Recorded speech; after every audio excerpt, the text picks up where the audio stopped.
And now, ladies and gentlemen, I hope you enjoyed your lunch. We will begin our afternoon with a panel called Infrastructure and Competitiveness. It's about infrastructure and competitiveness, entitled The Investment and Regulatory Agenda. This panel will be moderated by Dr. Rogerio Studart, Distinguished Fellow at the Global Federation of Competitiveness Councils and the former Executive Director of the World Bank. Joining Dr. Studart will be Mr. Nika Gilauri, former Prime Minister of Georgia,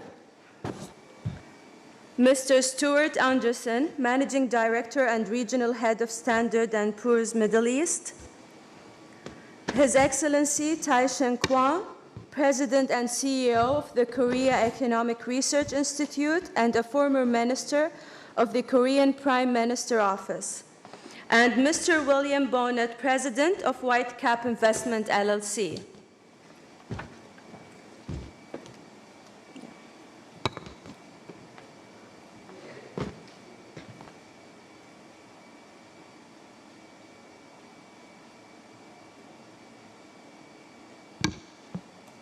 Good afternoon, everyone. I'm sorry to have to put my glasses. It's a sign of age.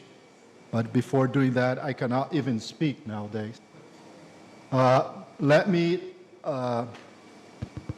want to start by thanking our hosts. This has been an extremely well-organized event. Of course, the organizers too. But it also has been a very warm reception. And I heard about the Saudi warmth, but this has really only confirmed that. I'm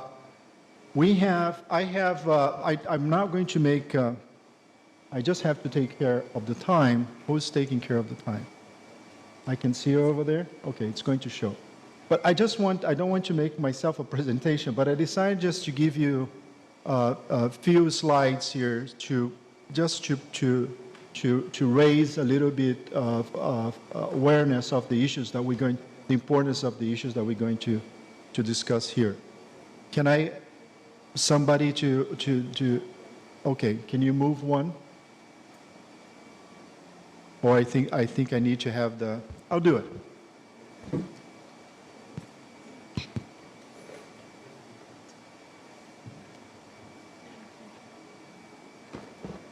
Now, I think that we all agree here that the world is going through at least 4 crises and 1 paradox and a great opportunity.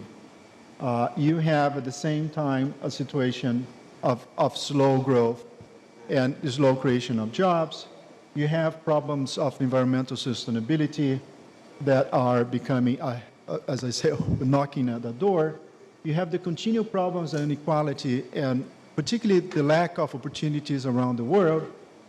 You have a crisis of development when you have an increase of urbanization in an environment that is in some places less inclusive than it should be. If you talk to any economist or anybody who is dealing with policymaking, people are going to be talking about infrastructure to deal with that, the G20, Saudi Arabia is a leading participant. Has put that as one of its main target for addressing this issue, and certainly sustainable infrastructure is by far the best way to address these issues at the same time. Now, we have, I said that we have crisis, we have an opportunity when we have a problem. The problem is just to address the plain vanilla issues related to infrastructure. The projections are that we need by 2030 around $57 to $60 trillion. And out of that, about $45 trillion are coming either from existing public sources or private sector. So we have a gap of $15 trillion to fill, and nobody knows how to answer this $15 trillion question. Of course, our panelists will be asked to solve the problem. Of course, in developing countries, the challenge is even greater. Why? Because in developing countries, you don't have deep financial markets, and the capacity to create and innovations required for that are much more scarce. Innovation in dealing with that is going to be a major competitive issue for developing countries. It's about the future of development. Now, of course, if you can add to the infrastructure needs the need to address climate change, you would have another gap of around $0.7 trillion just for developing countries. Now, I said that it was a time of crisis, but it's also a time of a paradox. A paradox is the following. As I said, there's a significant gap in financing for infrastructure, but money is out there. With the injection of liquidity due to all the quantitative easings, the increase of the portfolio of institutional investors has been significant. I'm going to show that pretty soon. But despite that, you don't have the linkage to make necessary, the architecture needed to make all those pots of money into the investments, the long-term investments that you want. Now, I don't want to go into that, but very briefly to say, you have a problem on the public sector. The public sector has been decreasing in infrastructure because of the fiscal constraints that they have. The private sector now, particularly the financial private sector, is become more risk averse due to the crisis. ODA, which is Overseas Development Assistance, is declining, particularly because of the fiscal constraints of developed countries. And when it comes to developing banking, like the World Bank, but also national development banks, you have a very limited capacity to expand because you have already expanded beyond their capital adequacy after the crisis. Now, just again on the paradox, if you look at the conventional institutional investors, you have around just between pension funds, insurance funds, wealth management funds, you have around something over $7 trillion. If you put non-conventional ones, you have even more. If you have an increase of 1% per year, just of the conventional institutional investor, putting money into sustainable infrastructure, believe it or not, we would have the problem solved. So, of course, it's not very simple because you have to create the appropriate architecture for that. Now, why is this an opportunity? Because the world is looking, very rarely the international community has a convergence of passions and interest. If you look at the communiques of the G20 about the need for infrastructure investment, the papers and the communiques of BEES and IMF on the need of innovating and changing, transforming the financial sector, making it more functional to this transformation of the world. If you look at the discussions at COP22 that are going to happen now, they all converge to the same thing, and it's very rare, and I can tell you that because I've been in international negotiations for years, to have a convergence of that size. Now, I want to stop here because this is partly what I would like to add to this discussion, but we have panelists here that are extraordinary and that would be able to address some of the issues that I mentioned. And I want to start by asking them to provide us a 3 minutes opening, and then I'm going to ask you 4 questions, and then I'm going to open to the plenary. May I start? Please. First of all, thank you very much for very interesting introductions.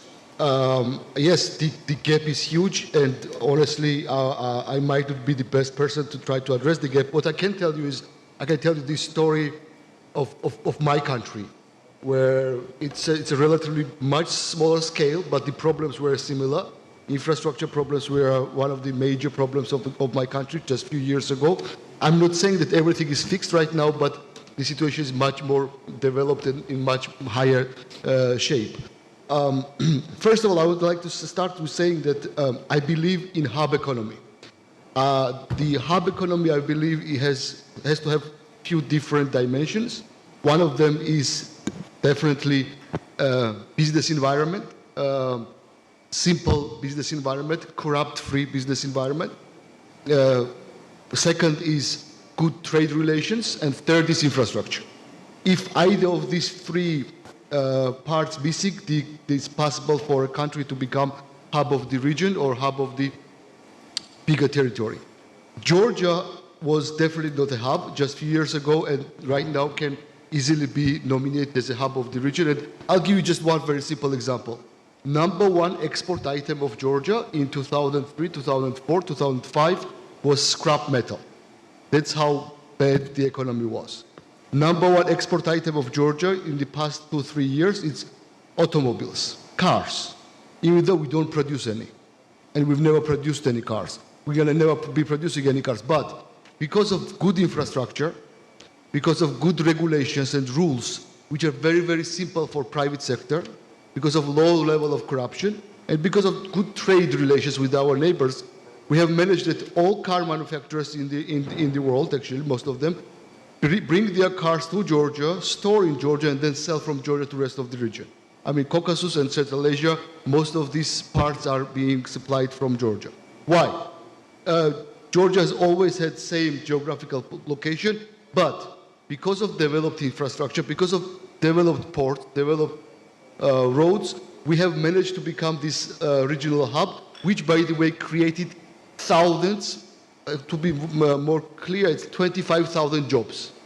By not building any new factories, by not building any new, investing in any new huge developments, but just by introducing right regulations and introducing right good infrastructure in the country. So I believe that development of infrastructure was vital for my country, and it can be vital for many, many developing countries. What was the driver in our case? In our case, there were two main drivers. One was international financial institutions that played a very significant role. And I have to say that in most of the cases, the country has to lead the IFI support, not IFIs should lead the agenda. And this is the biggest problem in most of the cases with FC. And the second part of the equation was PPP structures. And PPP structures, which I'll be discussing later, I hope, was very, very unique for Georgia. And we created a special formula which helped us to develop large infrastructure projects with minimum costs for the state and with maximum involvement from the private sector. It was so-called auction-based PPP projects, which was managed by specially created partnership fund of Georgia, which was 100% state-owned, and which was co-financing the infrastructure projects in the country. So that's my very short introduction. I believe that IFI should play a very significant role, and on the other hand, it should be PPP projects, smart PPP regulations that can actually decrease some of this gap that was mentioned earlier today. Okay. Very much. Stuart. Yeah, I think for my initial piece, I'll just talk about the financing gap, because that really tries to sort of give some context as to where we are today. Traditionally, certainly in this region, as a good proxy for emerging markets, there's been a very strong hand of government, as you'd expect. And certainly for all core projects, that's where core equities come from. But I think it's useful to note that leading up to 2008, 60% of all project lending for the Middle East, for example, came from European banks and to some extent Japanese. And that's dried up almost completely, given the global financial crisis and greater regulatory controls on banks. And we saw the figures earlier from Rogerio. I mean, the gap is very significant, and not just on a Middle East basis. Let's take Europe, Middle East, and Africa. I mean, in 2014, aggregate project loans in Europe, Middle East, and Africa were only $55 billion in the context of that pipeline. And of that, six Western European countries were something like 65%. The Middle East portion was just $9 billion. So if you sort of presume that projects are financed with approximately 70% of debt, This is a very serious issue. Many European banks today, if you like, sitting on legacy portfolios of Middle Eastern project loans, which they don't want to do anything with. They're loath to refinance them. And of course, the sponsors are loath to refinance as well, for fear those banks will reallocate the capital somewhere else. So we've seen, in a sense, a missed opportunity, especially over the last 3 years, the period 2011 to 2014, as the world economy was recovering before the oil price slump, before commodities generally took a substantial downward leg and emerging markets fell out of favor. That, the benefit of hindsight, that was an important 3-year period for emerging markets, infrastructure and project loan market to really get its act together. But that didn't happen, and we can talk later as to where the role of government and government-linked agencies was and all that. But I think also just the other sort of high-level observation is that, the challenge for Saudi, for the Middle East, and for emerging markets is just simply one of priorities amongst international investors. I mean, I was reminded of this earlier in the year. I was speaking at a similar conference in Malaysia. The ASEAN countries have a $3 trillion pipeline, which they believe is very attractive. I mean, the Middle East is $2 trillion over a 10-year period. I mean, Africa, which does believe it's receiving a lot of favorable attention, has something similar. But the unfortunate fact is that North America and Europe have by far the most attractive pipeline of infrastructure opportunities for international investors. And these are the ones getting financed because they don't just present sort of attractive risk-return profile, but also there is strong, if you like, regulatory infrastructure, legal frameworks. And that's the real, if you like, threat to emerging economies, is just simply the huge infrastructure and project pipeline coming out of Europe and North America. I mean, North America in particular is simply a lot of replacement infrastructure because of, whatever was built, for example, in the 1950s is up for replacement, and the list is endless. So we'll talk a bit more about that, but it's an interesting challenge in a global context. Thank you, Stuart.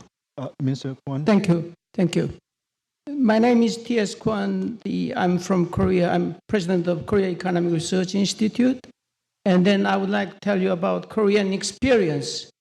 In 1961, when we first started the economic development program, Korea per capita GDP was $81, the poorest country in the world.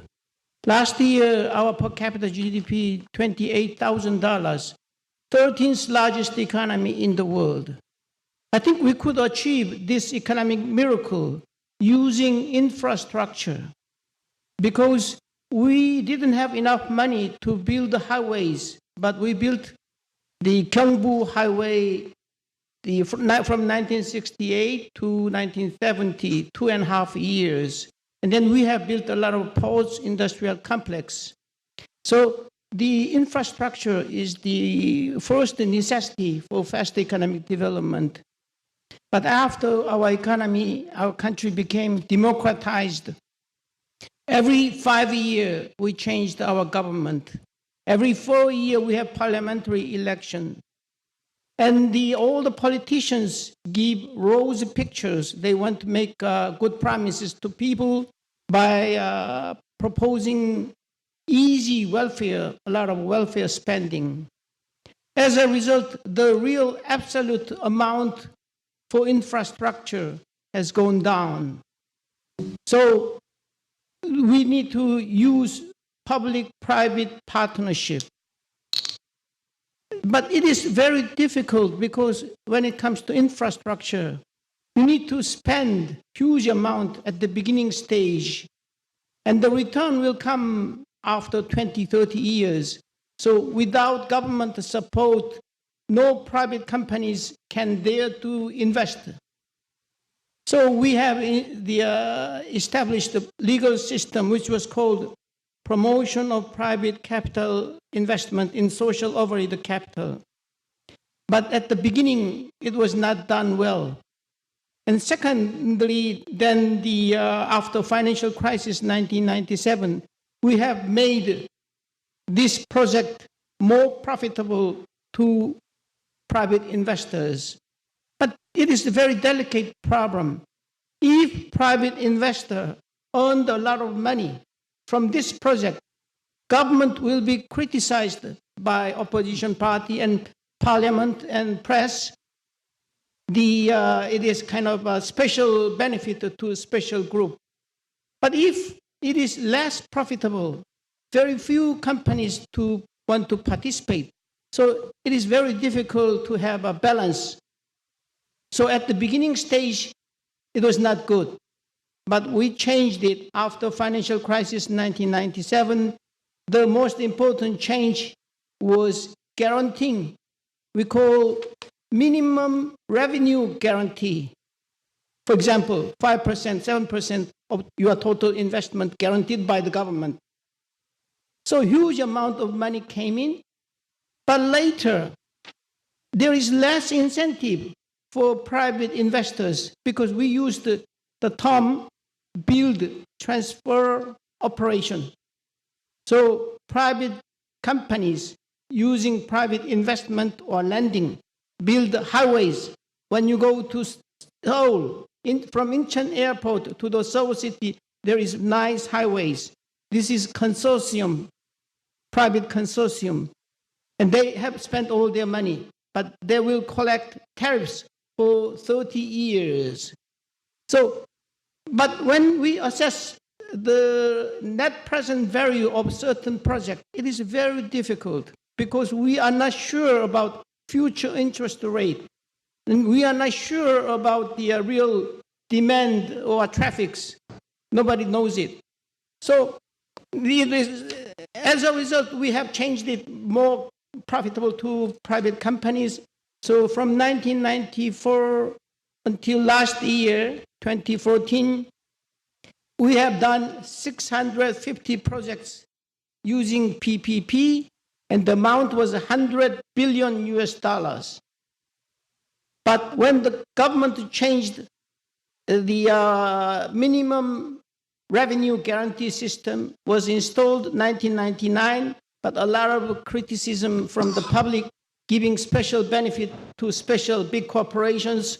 So we abolished it 2009, and then the investment drops a lot. So government made a new proposal, which is kind of try to find the balance minimum. And if I have more time, I will speak it later. Thank you. Thank you very much, Ms. Good afternoon. Permit me to say a few introductory words about energy infrastructure requirements. The imperatives of our coming transition to a lower carbon future lead me to a question I've struggled with. From December and the Paris Accords onward, does progress towards a country's committed climate change goals signal it's becoming more or less competitive? After all, at least in the short term, supplementing or replacing fossil fuels with renewables or cleaner alternatives will lead to higher societal costs. That indeed is a central dilemma the globe now faces.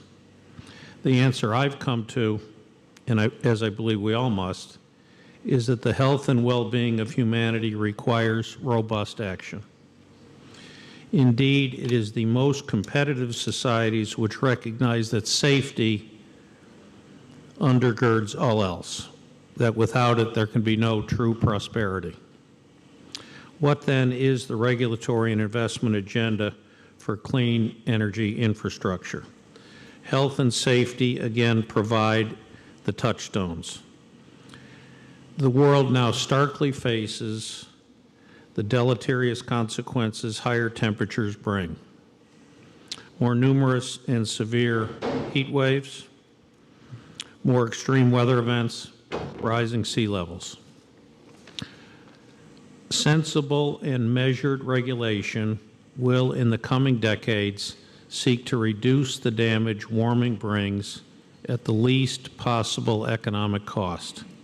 That is a central challenge of our time.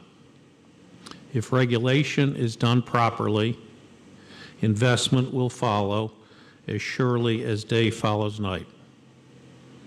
The miracles of free market economics will ensure that is so. Clean energy infrastructure investment on a scale required to mitigate climate change is a daunting challenge. I look forward to exploring with my fellow panelists how we might all help achieve this goal. Thank you. Thank you very much. I think that we all, what I take from here, first of all, is that we have a huge challenge. Normally, and business people would also agree that when you have challenges like this, you have major opportunity. When you have in front of you the need to transform the way we transport people, the way we produce energy, and so on, you can look at the side of the challenge that you mentioned, Bill, and all you have all mentioned, but you look at the business opportunity that is creating for those who are taking the first step or are being innovators. Now, let me, on that, let me ask you 4 questions. I'm going to address specifically to each of you so that we can start this conversation. First of all, it's clear that if public investment is declining, first of all, it should increase, but we need more PPP. Now, Nika, how would you see the role of government in PPPs, and particularly fostering PPPs, and how would you see in the area of sustainable infrastructure? Sure. What we try to do, we try to experiment few different formulas of PPPs in Georgia. We could afford, because we were a small country and we wanted to attract as much private investment as possible, so we want to kind of come up with all different formulas. The one that worked the best was actually partnership fund. And I'll tell you a couple of words about that.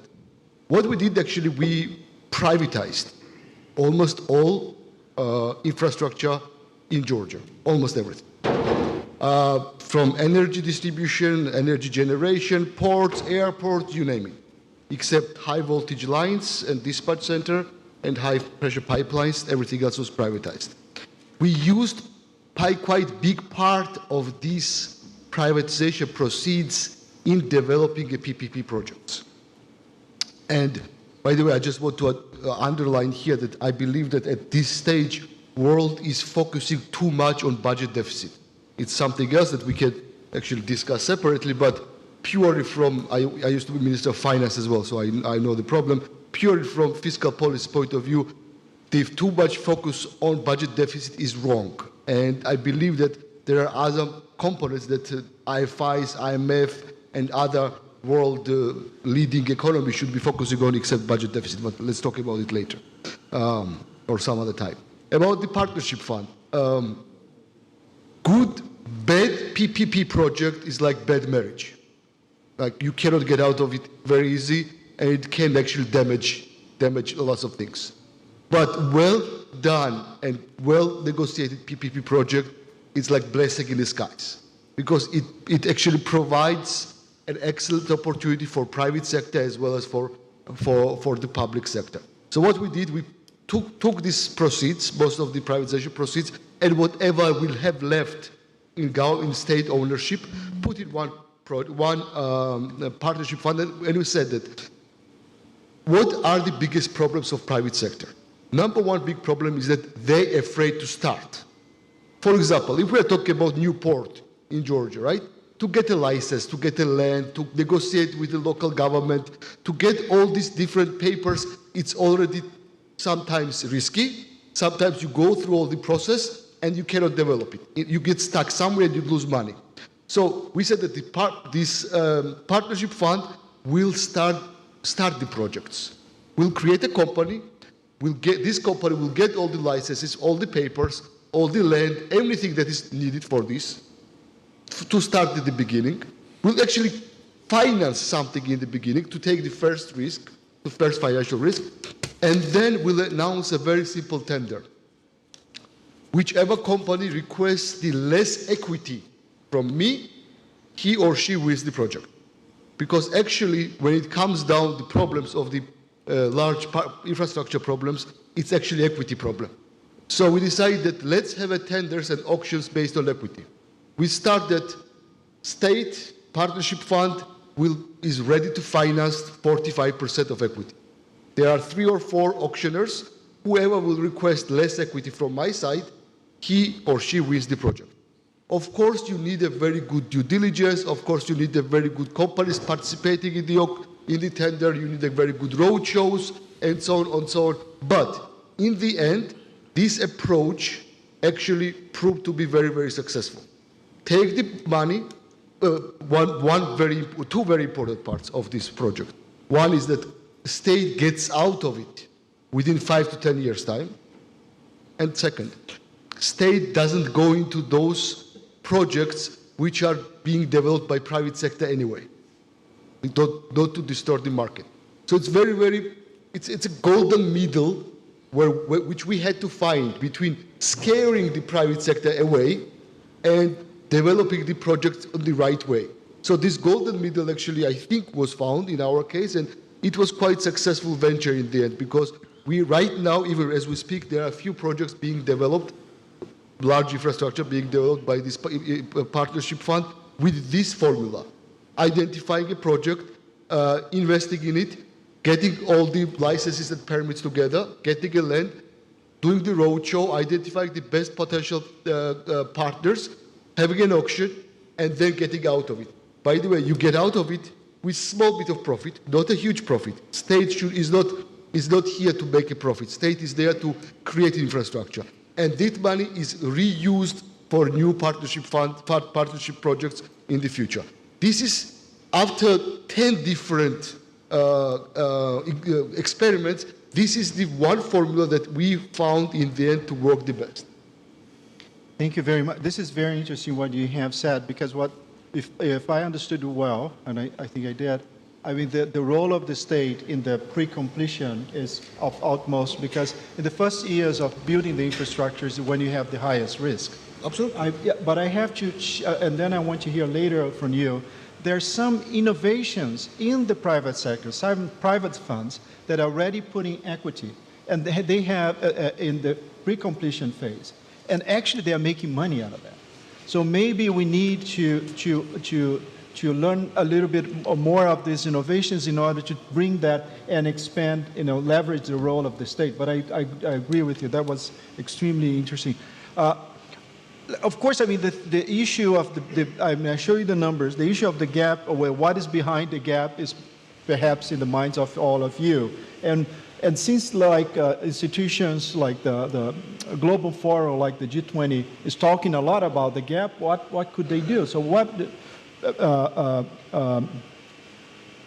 Stuart, what is behind the gap, and what could, for instance, the G20 do in relation in addressing the issue? Well, I think just before we get on to G20, I mean, one important thing about the gap is actually to sort of, these very high-level figures are sort of floated around, and I'll just home in on the Middle East. I mean, we have this figure of $2 trillion of Middle East project finance pipeline. That's kind of been a constant.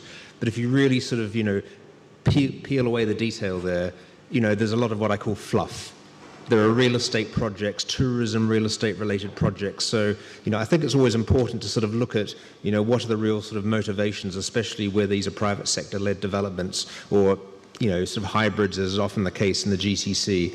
So yeah, strip away the real estate deals and really just look at what I call core national infrastructure and industrial projects. And actually for the GCC, it's more like 800 billion, add on some key transport infrastructure projects, takes it to about 1.2, 1.3. So we've got up to $700 billion of semi-discretionary projects. Very nice to have. Are they critical? No. And that's one of the big challenges for government, actually, is to show leadership around prioritization, which is not happening. And actually, in this region, it should be almost easier than any other, where there is such a strong hand of government to sort of show leadership on that project and infrastructure priority agenda.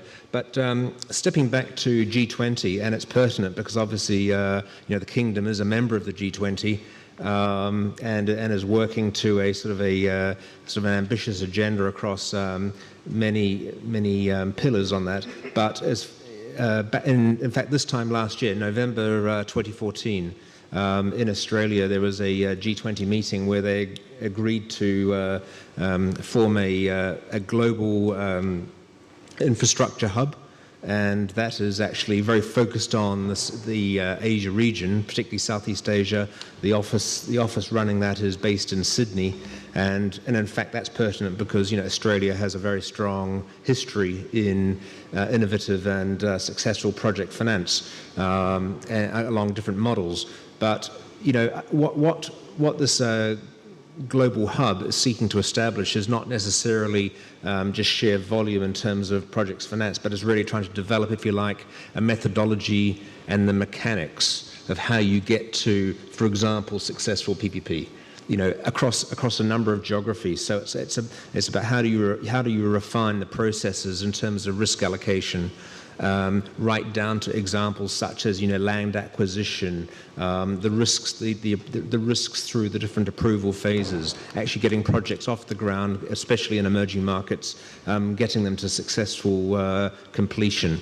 One presumes that once we're into commercial operation, the contractual side and the risks beyond are taken care of. But it's really getting to completion. So I think that's something where the Kingdom could very usefully leverage its G20 role and membership to actually, observe closely how that Asia experiment is working and map that into this region, and to look at potential solutions not just for the Kingdom but for the GCC particularly, where there is just such an ambitious agenda.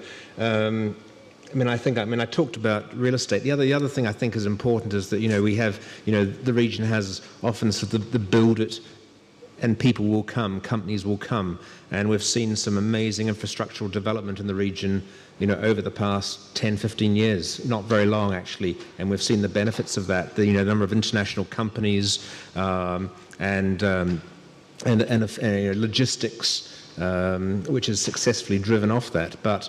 There's also one's left at times thinking how much of that investment would have been better off a little more sort of focused on just simply jobs and skills rather than, bricks and mortar, so to speak. This region has one of the lowest, if you like, rates of technological innovation in the world. It has one of the lowest, if you look at the maths and science, for example, there are certainly moves afoot to address this, but the fact is historically one of the lowest sort of educational focuses on maths and science attainment, one of the lowest levels of trademark registration, etc. So there's a sense that, when we're talking billions of investment requirement, jobs and skills at their most sort of basic form can't be ignored as an important sort of value add, and and that's where the whole multiplier effect has an important part to play. Recognizing where the prioritization can really lead to substantial economic growth.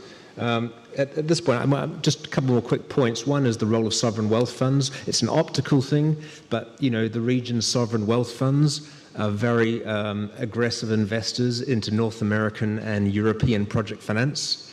And so when we ask North American and European investors to come into the region, they're sort of saying, okay, well, where are these same wealth funds that we were sort of deal sharing with in Europe, but we don't see them investing here? Now, that's not to say the governments through other channels aren't investing, but there's a job to do to make it appear as if one is willing to invest in your home country as well as getting the best deals in North America and Europe. So that's something really just to sort of, I think, manage optically. And the other is just simply that, we need to unlock all of this project lending tied up in banks, whether it's regional banks, whether it's in international banks.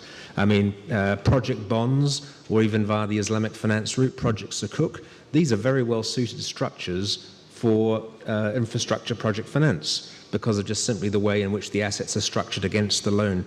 And so we really need to find ways of, incenting banks to unload these project assets, certainly post-completion, and move them into a different group of investors, and sort of free up their balance sheets to come back and replenish, and to support new projects during the construction phase. Thank you very much, Stuart. You touched on an issue that I would like to pose to another panelist, which is you talked about the multilateral banks and other public institutions being a platform to for instance, issuing infrastructure bonds, and how much that is necessary to fill the gap. Minister Kwon, how do you see the role of World Bank, the ADB, but also the new, if I may ask you, the new development banks like the Asian Infrastructure Investment Bank and the BRICS Bank in this new architecture? What can they do, or what can they do better? Okay. Before answering my question, because Mr. Anderson mentioned about G20 ministers meeting, I've attended many G20 ministers meeting. And in 2003, Morelia, Mexico, when we had the G20 meetings, Minister Francisco of Mexico pushed us too hard. So we finished 10 minutes earlier than scheduled. So I intervened, and then as usual, I told a joke. So I'm telling you a joke. All the girls are inclined to marry somebody who resembles their fathers. And maybe that is the reason why all the mothers crying so hard on their daughter's wedding day. So all the ministers and then central bank governor left. And one gentleman didn't stop laughing. He continuously left, and because of him, all other ministers left again and again. And he was Chairman Greenspan. And I thought he had some marriage problem. And because Korea started from poorest country in the middle income country, so we have a lot of knowledge of the sharing experience with other countries and asking help to multilateral banks. I personally in charge of ADB bank loans and World Bank loans. So these days, even these multilateral banks have difficulty of their financial resources. So the other way we can ask their help about the big infrastructure project. Please come and assess the profitability and the internal rate of return of this project. And if you think this is good, you can give us partial or full credit guarantee. That is the way we used. And also we have established the government-owned development bank, Korea Development Bank. So when it is very risky, the Korea Development Bank joined the big project. And because I told you I would like to tell you more about our system change. Among 655 projects, $100 billion, about $700 billion, 200 projects done in the area of road, highway, railroad, port, airport, making airport, like Incheon Airport. We call it build, operate, build, transfer, operate. But this is very risky. If the transportation is not as your estimation, you will lose a lot of money. So we made a change because we could not give the minimum revenue guarantee. We have invented a new system that is build, transfer, operate, risk sharing.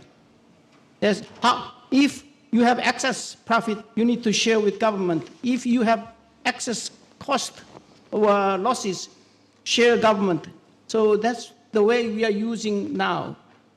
And so in conclusion, these things, there is no one thing matches to everything. There is no one key. It depends upon country by country. But according to our own experience, you need to do a lot of trial and error and learning by doing. In that sense, these days, 3 or 4 times a year, I am giving lectures to my colleagues from GCC countries who visit Korea, because Korea has a lot of experience of fast growth with the unfortunate environment.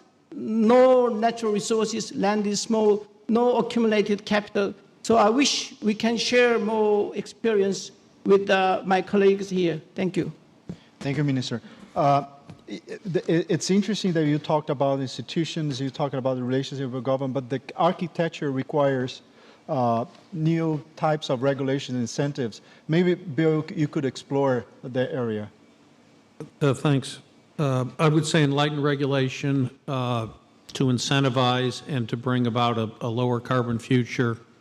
I'd focus on three things. I'm not an expert, technical expert on any one of them, but thematically, what I'd focus on, fuel economy standards, obviously for cars and trucks. That's a well-developed tool. It's a tool that can be calibrated very well. That's a tool that will, over time, lead to higher, achievable mileage standards, will incentivize electrics, hydrogen fuel cells. So for cars and trucks, seems to me we ought to make a priority globally to have each of our regulatory regimes look very carefully at a ratcheting up of fuel economy standards. Second, grid level utility scale solar. Again, not an expert, so I don't want to misspeak. But my understanding of where solar is we are rapidly coming into a situation with software advances, with technical advances, that utility scale solar is achievable. Enlightened regulation would seek to incentivize that, bring it closer to fruition, have it be more a part of the power mix of any given country. That seems to me in the short to medium term doable. Third, I think this is the toughest one, obviously, fossil fuel subsidies, very politically difficult subject. No one is arguing that can be turned on a dime in any country. It's perhaps the most sensitive of these kinds of topics. But, thinking the world is now embarking on a 15-year set of goals for CO2 mitigation. Thinking about fossil fuel subsidies over a longer period, phase out over a longer period of time, seems to me to make sense. Enlightened regulation would be maybe in 15 years, you take subsidies down a very small percentage each year.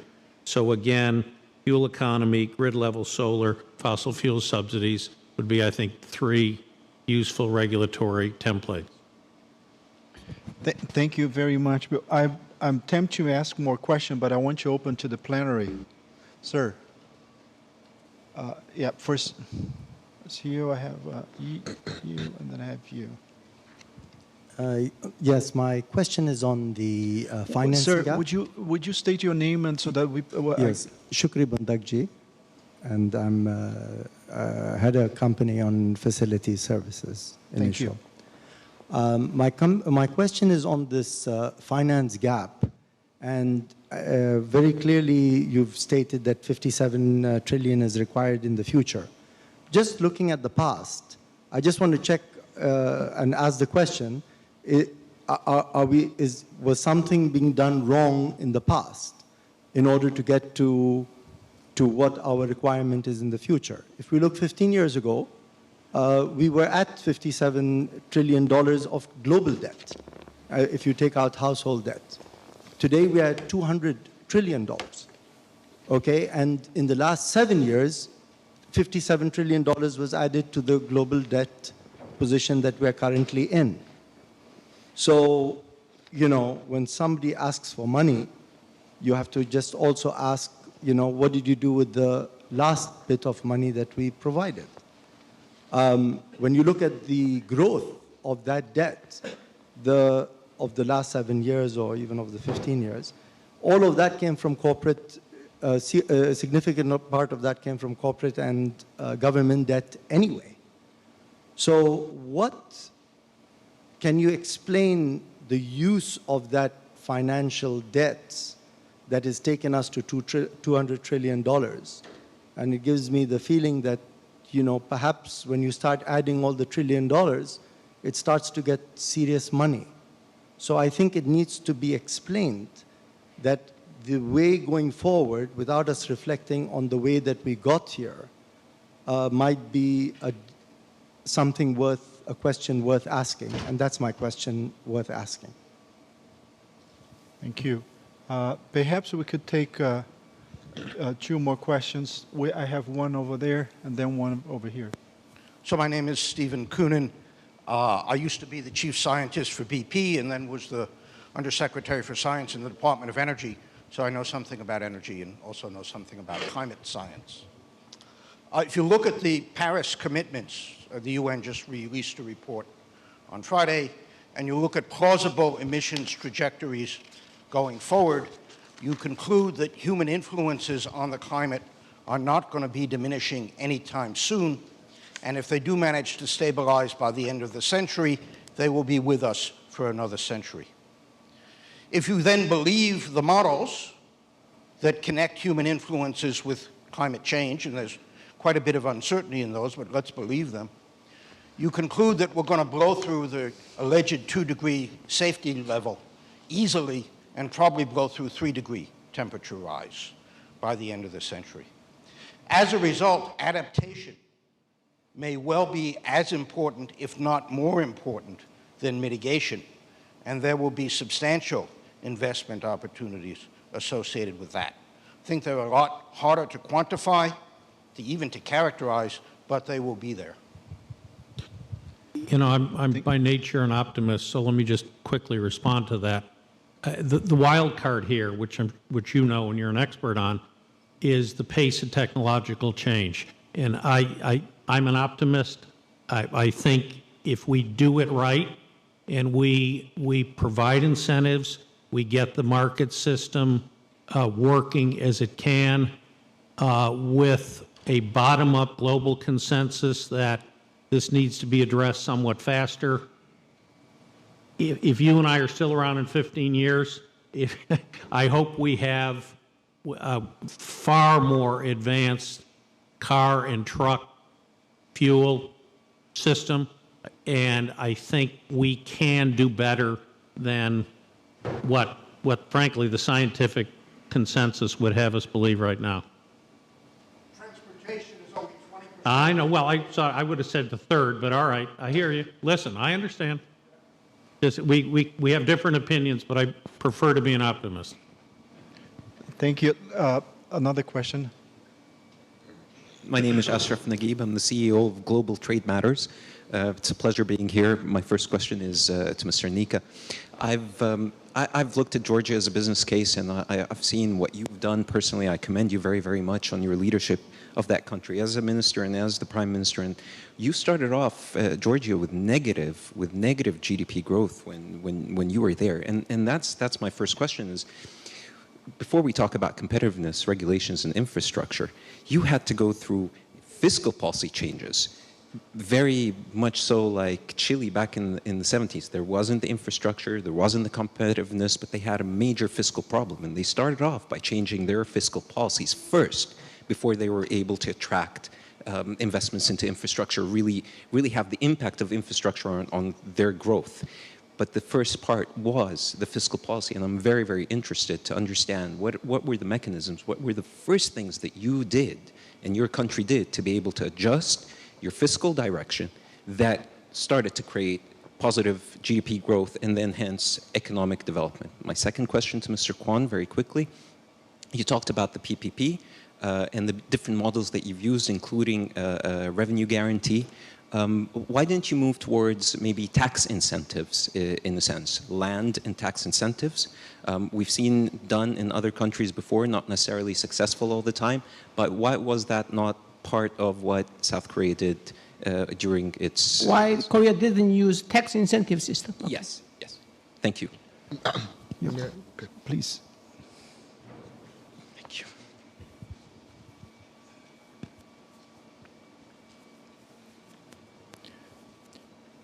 What I'll do, I'll gather the questions and then give it to the panel. Thank you, Moderator. My name is Bashir Al-Ghuraid. I'm the Secretary General of the U.S.-Saudi Committee.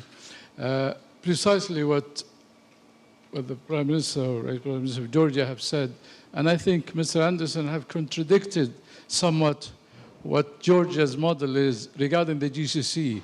I want to clarification, really, Mr. Anderson, precisely what you have meant. That is the Gulf generally invests overseas rather than investing domestically. And then Georgia said, here's a model that we've had that was the lowest going rate for a project, which I don't agree with in our case for all sorts of reasons. I was a member of the Shura Council, and I was in different government bodies before I went to the business cycle. I want to clarify this point with you. That is, the GCC precisely because the private sector would not invest unless government began by investing. And going to really what investment and regulatory agendas are, that regulatory is important somewhat, but investment does have to come first. I.e., how do you attract investment unless you have that regulatory? Of course, SAGA is precisely doing that, and I do with the US-Saudi trade relationship. But we do have a problem. We have the obstacles, obviously, in the GCC region. I want just qualification from you. Is it part of your own experience of investing in the region? And if yes, what particular case study you have in mind? So we can call. Thank you. Sure. Thank you all. Thank you. Okay, well, so we have 4 questions, well, with 3 questions and 1 comment. The first question, of course, is the question of the gap. If I'm going to venture to say something, but then I'll pass it to you. The gap has to do with the decline of investment throughout time, particularly public investment has been declining throughout the years, particularly the last 30 decades. The second one has to do with the changes that you're observing, the mere fact that you're creating a middle class around the world, which is something new, particularly emerging markets. It's driving huge populations to the urban area. And either you address that, or you're going to have a chaos that is practical, how you move around, or an environmental chaos. So you have to address that. The third one has to do with the challenges that are coming. And every so many years, the challenge doesn't just occur in steps. They just the awareness that we are facing a huge problem with climate change will lead us by mandate or by force, because of force of nature, to change the way we produce, the way we produce energy, the way we have our transportation, even the way we consume. So these challenges happen every so many decades or so many centuries. It's happening now, in my view. So this is where the projections are more or less based upon, and the volume of money required depends on the ambitions of the person that you're talking to. If you're talking to somebody who wants to grow more technology and so on, you're going to have a certain level. If you want more sustainability, you have another level. So I hope they answer your question. But the numbers diverge according to the ambitions that nations and the international community set to themselves. Now, have I addressed you, or partially? I can give to the panelists that can add to this, or just a comment. I think what you asked was that the world's debt has grown and where this money went. Oh. Right? That's what you asked. That was the question, or no? Yeah, if the infrastructure gap is so big, why it hasn't been financed by the? And the global GDP hasn't grown at that rate. Yes, I think big part of that went to budget deficits, and that could be a problem. And if you look at some European countries, you'll see that. Biggest part of their budget has nothing to do with capital expenditure. It has to do with only social expenditure. And social expenditure could be the one that is actually driving, in many cases, the increased debt, but not financing the infrastructure. That might be a problem. I definitely cannot tell you by fact each country how is it performing, but that seems to be a problem in many countries. And it's a political problem, by the way. In Europe, it's a political problem. That's how you get elected. It's an election problem in some cases. So I don't know how you deal with that, but that's the fact is that. I'll try to answer also the question about Georgia. Yeah, you are absolutely right. We started from very negative situation. It had nothing to do with growth. It was like stalled economy, one of the most corrupt economies, one of the, I don't know, according to Doing Business report, Georgia was 112th. According to Corruption Transparency International, Georgia was in bottom 4, and so on and so on. So how did we start? We started actually by, I call it debottlenecking private sector. That's my term. We just start taking away all the problems, all the administrative, corruption, bureaucratic problems that were burdening the private sector. And simplification of everything.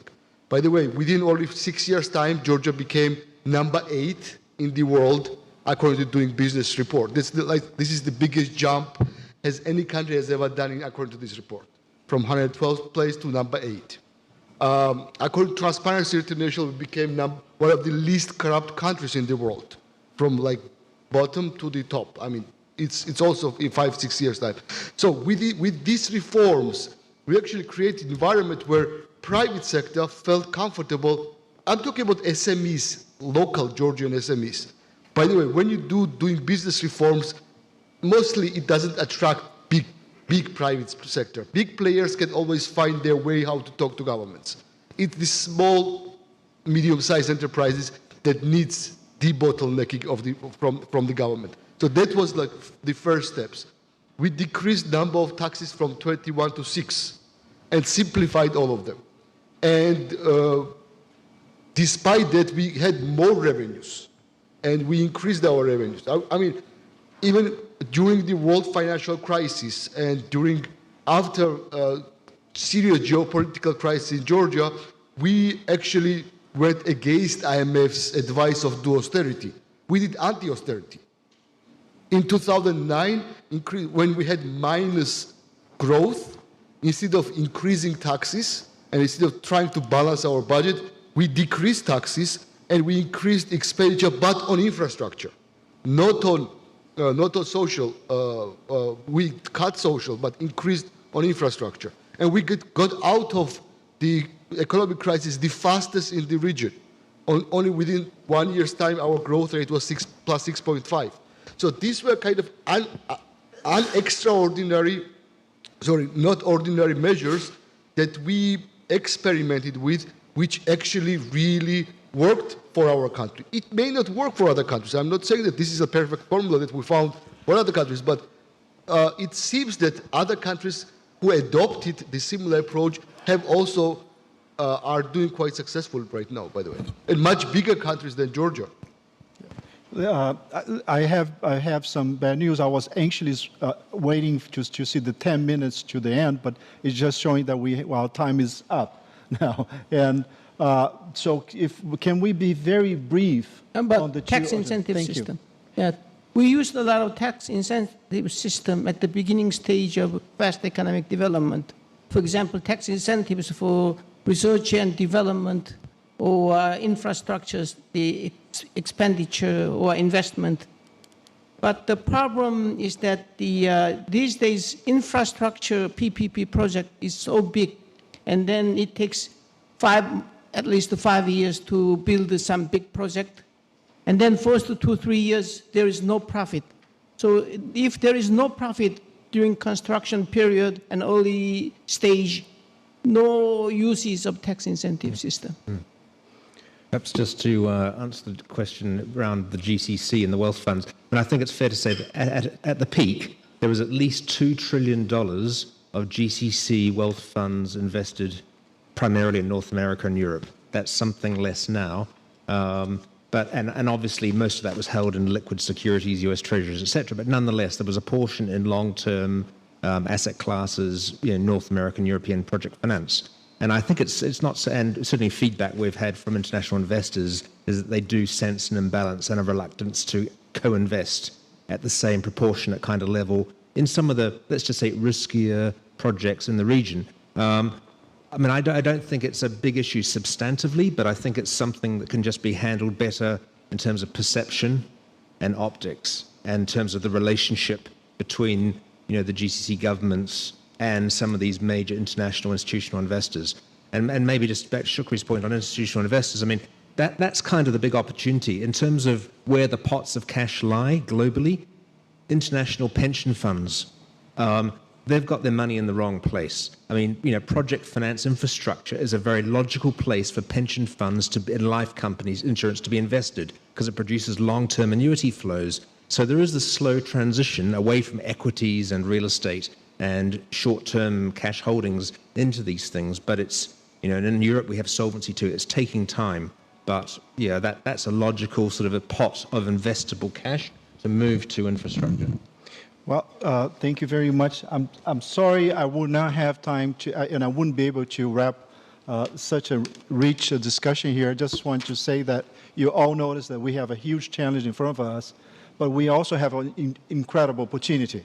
We have the ideas, and to be sincere, I think that what we're missing here is to have the political will for the international community, and of course we count on our G20 leaderships for that, for instance, to create the architecture necessary to put together long-term institutional investors with the needs of revamping and creating a new infrastructure. I want to thank you. But I apologize for being so excited about what you said and not looking at the clock as much as I should have as a moderator. Thank you very much for your participation.